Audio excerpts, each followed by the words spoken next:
Breaking news. మాజీ irrigation శాఖ మంత్రి హరీష్ రావు కాళేశ్వరం కమిషన్ ముందు హాజరయ్యారు. కాళేశ్వరం సృష్టికర్తల్లో ప్రధాన పాత్రధారుడు హరీష్ రావు. మేడిగడ్డ కేబినెట్ నిపుణుల కమిటీ నిర్ణయమే అంటారా, లేక కేంద్ర ప్రభుత్వ జల సంస్థల తప్పుదమని అంటారా? అంతా అప్పటి సీఎం కేసీఆర్ ఆదేశాల మేరకే జరిగాయని చెప్తారా అనేది ఆసక్తిగా మారింది. మొదటి విచారణలో ఈటెల రాజేందర్ చేసిన కామెంట్స్ కూడా చర్చకు దారితీశాయి.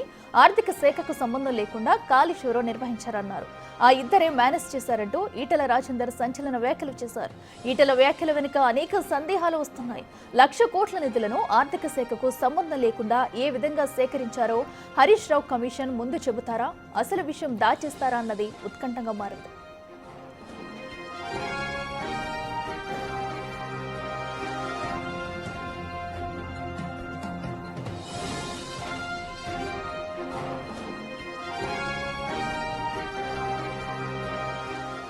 ఏ నిబంధనల కింద కార్పొరేషన్ ఏర్పాటు చేశారు, ఏ ప్రాతిపదికన, ఏ షరతులతో, ఎలాంటి గ్యారంటీలతో 1,00,000 కోట్లకు పైగా నిధులను తీసుకొచ్చారు?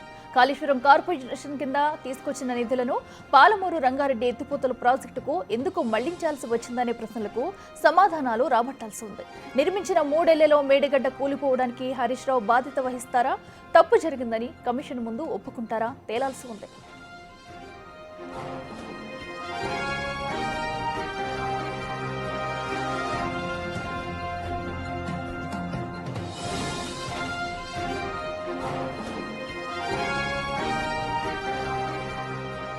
ఇరిగేషన్ శాఖ చెప్పినట్టే కాళేశ్వరంలో విధులు నిర్వహించాం, పనులు చేపట్టామంటూ ఇప్పటికే కమిషన్ ముందు స్టేట్మెంట్ ఇచ్చారు అధికారులు.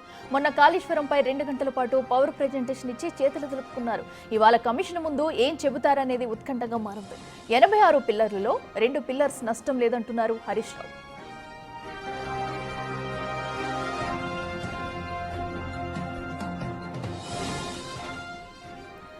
ఈ రోజైతే అటు మాజీ మంత్రి హరీష్ రావు కాళేశ్వరం కమిషన్ ముందు హాజరు కానున్నారు. ఈ రోజు ఆయన్ని ఎలాంటి ప్రశ్నలు సంధిస్తుంది, హరీష్ రావు ఏం చెబుతారనేది కూడా ఉత్కంఠంగా మారింది. అయితే గత 14 నెలలు కూడా ఈ కేసుపై విచారణ చేస్తుంది కమిషన్. అయితే ఇప్పటి వరకు దాదాపుగా ఇందులో చాలా మందిని విచారించింది కమిషన్. అయితే ఈ నేపథ్యంలో ఇటుకెలకు ఇటు హరీష్ రావు అలాగే అటు మాజీ సీఎం కేసీఆర్ కి కూడా నోటీసులు అందించింది. మరో పక్కన అప్పటి ప్రభుత్వంలో ఆర్థిక మంత్రిగా ఉన్న ఈటెలకు కూడా నోటీసులు అందించింది. ఇప్పటికే అటు ఈటెల విచారణ అయితే పూర్తయిన నేపథ్యంలో కూడా ఆర్థిక శాఖకు ఏం సంబంధం లేదంటూ చెప్పుకొచ్చారు. అయితే ఈ రోజు హరీష్ రావు విచారణలో ఏం చెప్తారనేది కూడా ఉత్కంఠంగా మారింది. సో చేసిన తప్పు ఒప్పుకుంటారా, లేదంటే ప్రశ్నలను దాటవేస్తారా? సో అసలు నష్టం ఎందుకు జరిగింది, ఇన్ని కోట్ల డబ్బులు ఎందుకు మళ్లించాల్సి వచ్చింది, ఎందుకు దీన్ని లో క్వాలిటీతో నిర్మించాల్సి వచ్చింది, అసలు కుంగిపోవడానికి గల కారణాలు ఏంటి అనేది కూడా ఈ రోజైతే కమిషన్ విచారించనుంది హరీష్ రావునైతే. అయితే హరీష్ రావు ఏం చెప్తారనేది కూడా ప్రస్తుతం ఉత్కంఠంగా మారింది. సో అయితే ఇంకా తదుపరి కూడా అటు మాజీ సీఎం కేసీఆర్ కూడా విచారణకు హాజరు కావాల్సి ఉంది. అయితే ఈ రోజు హరీష్ రావు ఇచ్చిన స్టేట్మెంట్ ఆధారంగా కూడా హరీష్ రావు ఏం చెప్తారో దాన్ని బేస్ చేసి కూడా మరో పక్కన అయితే కేసీఆర్ను విచారించే అవకాశం కనిపిస్తుంది. ఇక ఇదే అంశానికి సంబంధించి మరింత సమాచారం మా ఇన్పుట్ ఎడిటర్ పవన్ లైవ్ లో అందిస్తారు. ఎస్ పవన్, చెప్పండి. గత 14 నెలలకు కూడా ఈ కేసుపై అయితే ఎంతో ఉత్కంఠ నెలకొంది. మరి ఈ రోజు హరీష్ రావు ఏం చెప్తారు, నిజాన్ని ఒప్పుకుంటారా, లేదంటే దాచేస్తారా, అసలు ఏం తెలియదని చెప్తారా అనేది కూడా ఒక సందిగ్ధంలో పడింది. పూర్తి డీటెయిల్స్ ఏంటి?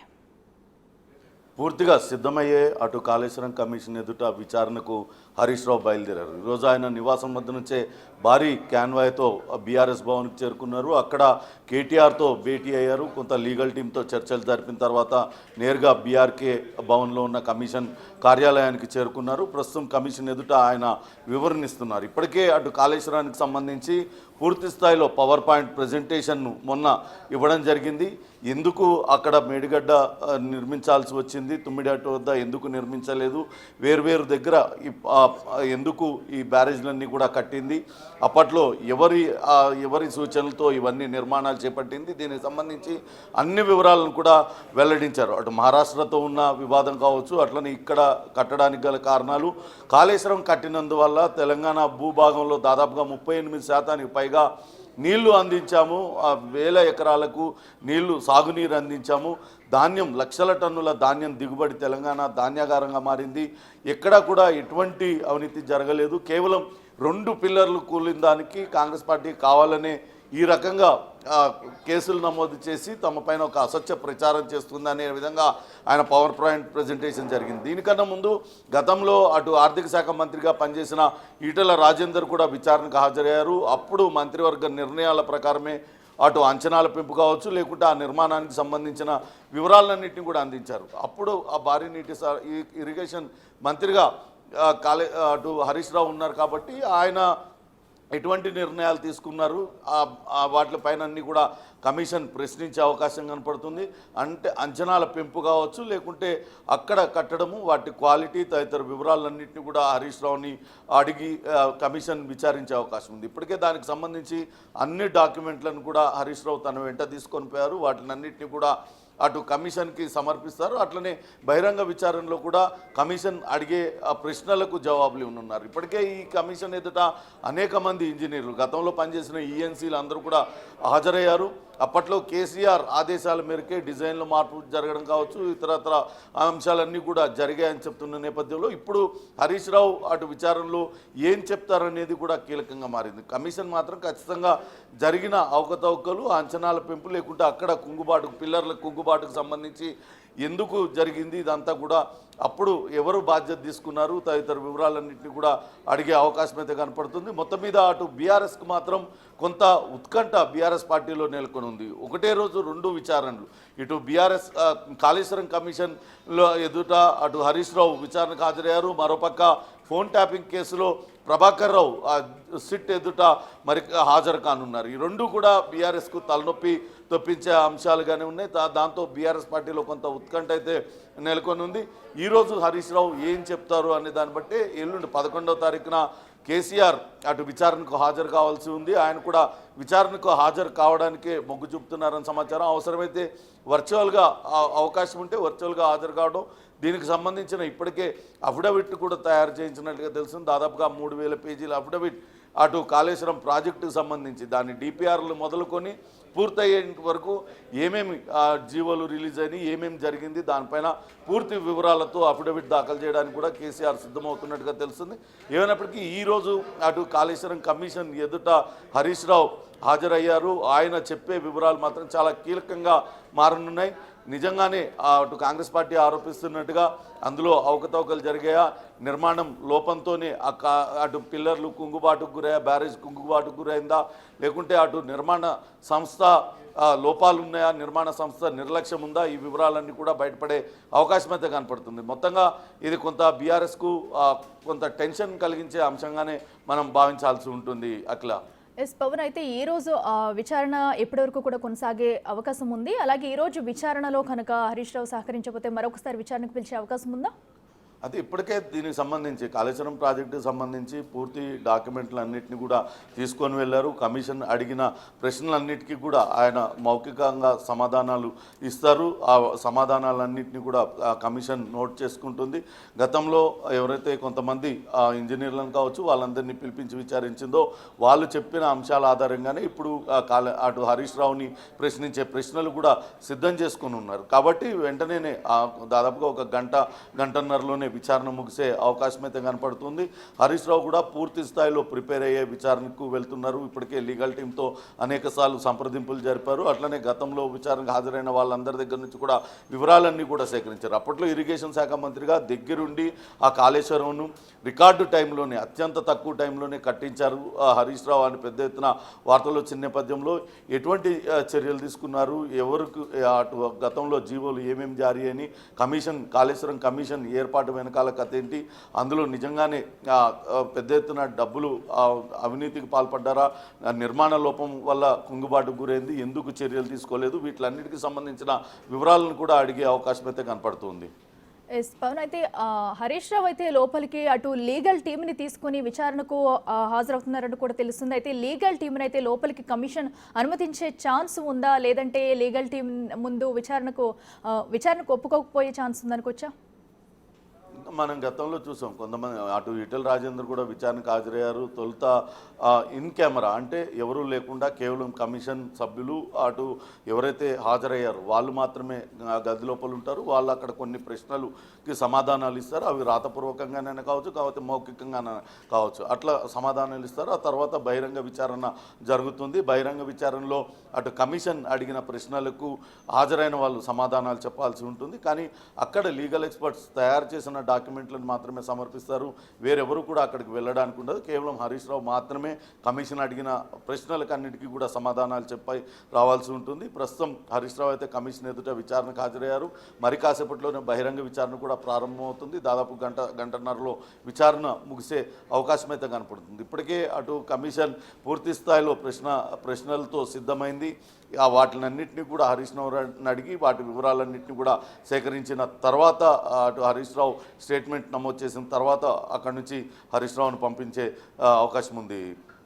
పవన్, అయితే ఇప్పటి వరకు కూడా అటు ఈటలను విచారించినప్పుడు కూడా ఈటలు అయితే కొన్ని వ్యాఖ్యలు చేశారు. అటు ఆర్థిక శాఖకి ఏం సంబంధం లేదంటూ కూడా కేవలం వాళ్ళిద్దరే చేశారంటూ కూడా ఈటలు అయితే చెప్పుకొచ్చారు. అయితే దీన్ని ఇప్పటి వరకు హరీష్ రావు అయితే ఎక్కడ కూడా ఖండించలేదు. సో కేవలం వాళ్ళిద్దరి నాయకత్వంలోనే తప్పు జరిగింది అనుకోవచ్చా?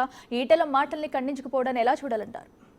ఖచ్చితంగా మొదటి నుంచి కూడా అటు కాంగ్రెస్ పార్టీ కావచ్చు, బయట అందరూ కూడా చెప్తూ ఉన్నారు. అప్పట్లో ఇరిగేషన్ శాఖ మంత్రిగా హరీష్ రావు వివరించారు. ఇంకా కేసీఆర్ అనేక సందర్భాల్లో బహిరంగ సభల్లో కూడా ఆయన చెప్పారు. తన మెదడును కరగబెట్టి రక్తాన్ని దారబోసి దాన్ని కాళేశ్వరాన్ని కట్టానంటూ ఆయన చెప్పారు. దాని డిజైనింగ్ మొత్తం వ్యవహారం నేనే చూశానంటూ పలుసార్లు ఆయన చెప్పారు. ఆయన ఆదేశాల మేరకే డిజైన్లు మార్పులు చేశాము. అటు కేసీఆర్ ఆదేశాల మేరకు, హరీష్ రావు ఆదేశాల మేరకే తాము అక్కడ పనులు చేశామంటూ ఇప్పటికే కమిషన్ ఎదుట హాజరై వివరణ అనేక మంది అటు ప్రభుత్వ ఉద్యోగులు కావచ్చు, అటు గుత్తేదారు సంస్థ కాంట్రాక్ట్ సంస్థకు సంబంధించిన వాళ్ళు కావచ్చు, అనేక మంది స్టేట్మెంట్లు ఇచ్చారు. దాంతో వీళ్ళిద్దరి పాత్ర చాలా కీలకమని తెలుస్తుంది. ఖచ్చితంగా అందులో జరిగిన అవకతవకలకి ఖచ్చితంగా హరీష్ రావు అలానే కేసీఆర్ బాధ్యత వహించాల్సి ఉంటుంది. కానీ వీళ్ళు ఏ రకంగా డిఫెండ్ చేసుకునే ప్రయత్నం చేస్తారు. మనం మొన్న చూసాం. అందులో హరీష్ రావు చాలా క్లియర్గా చెప్తూ ఉన్నారు, ఎందుకు ఈ ఎత్తిపోతల పథకాన్ని కట్టవలసి వచ్చింది, దాంతో ఎలా నీరు తీసుకొచ్చాము కాళేశ్వరానికి. ఇప్పుడు కేవలం బ్యారేజ్, ఒక్క బ్యారేజ్లో 2 పిల్లర్లు మాత్రమే కుంగిపోయాయి. కాళేశ్వరం ప్రాజెక్ట్ అంతా కూడా యథాతథంగా ఉంది. చిన్న చిన్న రిపేర్లతో తిరిగి కాళేశ్వరాన్ని బాగు చేసుకోవచ్చు. కానీ అటు కాంగ్రెస్ ప్రభుత్వం కావాలనే దాన్ని బాగు చేయకుండా కాళేశ్వరం అపవాదు బీఆర్ఎస్ పార్టీ మీద వేసే ప్రయత్నం చేస్తుంది అంటూ మొత్తం పవర్ పాయింట్ ప్రెజెంటేషన్తో వివరించారు. అదే విషయాన్ని ఇప్పుడు కమిషన్ ఎదుట కూడా వివరించే అవకాశం ఉంది. ఎందుకు ఆ తుమ్మిడిహట్టిని కాదని వేరే దగ్గర నిర్మించాల్సి వచ్చింది, అన్నారం, సుందిల్లా, ఇక్కడిక్కడ ఈ ప్రాజెక్టులన్నీ కూడా ఏ నిర్మాణం ఎలా చేయాల్సి వచ్చింది, ఎవరు డిజైన్లు ఇచ్చారు, డిపిఆర్కి ఎంత అయింది, ఈ మొత్తం వివరాలన్నింటినీ కూడా డాక్యుమెంట్లతో సహా హరీష్ రావు ప్రస్తుతానికి కమిషన్ ఎదుట తీసుకెళ్లారు. వాటిలన్నింటినీ ఇప్పటికే అటు కమిషన్కి సమర్పిస్తారు. సమర్పించిన తర్వాత బహిరంగ విచారణలో పాల్గొంటారు. అఖిల, అయితే పవన్, దీనికి సంబంధించి కూడా అటు 1,00,000 కోట్లు ఖర్చు చేశారనే ఉన్న ఆరోపణల నేపథ్యంలో మరో పక్కనైతే బ్రిడ్జి నాశరకం కూడా మనం చూసాము. సో అయితే కేవలం అటు కాంట్రాక్ట్ ద్వారా డబ్బులు మళ్లించేందుకే దీనికి పాల్పడారు అనుకోవచ్చా? ఖచ్చితంగా ఈ రకమైన ఆరోపణలు అయితే రాజకీయ పార్టీలు చేస్తూ ఉన్నాయి. కానీ కమిషన్ చాలా స్పష్టంగా విచారణ జరుపుతుంది. ఎందుకు ఆ పొరపాటు జరిగింది, ఆ పిల్లర్ల కుంగుబాటుకు గల కారణాలు ఏంటి. ఇప్పటికే NDSA national dam safety authority కూడా అక్కడ నిర్మాణ లోపం వల్లనే జరిగింది, పిల్లర్ల కుంగుబాటు జరిగింది అనే నివేదిక చాలా స్పష్టంగా ఇచ్చింది. ఇంకా అక్కడ ప్రాజెక్టు పనికిరాదు అనే నివేదిక కూడా ఇచ్చింది. ఆ నివేదికను కూడా అటు బీఆర్ఎస్ నేతలు తప్పుపడుతున్నారు. చిన్నపాటి రిపేర్లతో తిరిగి నడిపించు అనే వాదన వాళ్ళు చేస్తున్నారు. ఇప్పుడు చూడాలి మరి ఏ రకమైన వివరణ అటు కమిషన్ ఎదుట హరీష్ రావు ఇస్తారు. తమను సమర్థించుకునే ప్రయత్నం చేస్తారా, కాకపోతే డాక్యుమెంట్ ఎవిడెన్సెస్ ఏమేమి సమర్పిస్తారు. కానీ చాలా స్పష్టంగా ఇప్పటికే వీళ్ళ నిర్లక్ష్యానికి సంబంధించి అప్పుడు గత ప్రభుత్వ హయాంలో వీళ్ళు ఇచ్చిన ఆదేశాలతోనే మేము పనులు నిర్వహించాము, వాళ్ళు ఇచ్చిన ఆదేశాలతోనే డిజైన్లో మార్పులు చేర్పులు చేశామంటూ చెప్పిన నేపథ్యంలో ఎందుకు ఆదేశాలు ఇవ్వాల్సి వచ్చింది అనేది కమిషన్ ఖచ్చితంగా అడుగుతుంది. దానికి ఏ రకమైన వివరణ ఇస్తారు, ఆ వివరణతో కమిషన్ సంతృప్తి చెందుతుందా లేదా అనేది కూడా వేచి చూడాలి. ప్రస్తుతం అయితే అటు కమిషన్ ఎదుట విచారణకు హాజరయ్యారు. మరో గంటన్నర పాటు విచారణ అయితే కొనసాగుతుంది. విచారణ తర్వాత హరీష్ రావు ఏం చెప్తారు, ఆ కమిషన్ ఏం అడిగింది, హరీష్ రావు ఏం సమాధానాలు ఇచ్చారు అనేది కూడా తెలిసే అవకాశం ఉంటుంది. అఖిల, రైట్ పవన్, థ్యాంక్ యూ. ఇక అదే ఏదైతే అటు కాళేశ్వరం కమిషన్కి సంబంధించి కూడా హరీష్ రావు అయితే కమిషన్ ముందు హాజరయ్యారు. ప్రస్తుతం అయితే విచారణ కొనసాగుతుంది. మరి విచారణలో ఎలాంటి విషయాలు బయట పెడతారు అనేది కూడా ఉత్కంఠంగా మారింది. ప్రస్తుతం విచారణ ముగిసిన తర్వాత కూడా మనకి ఈ విషయాలు వెల్లడించే అవకాశం కనిపిస్తుంది.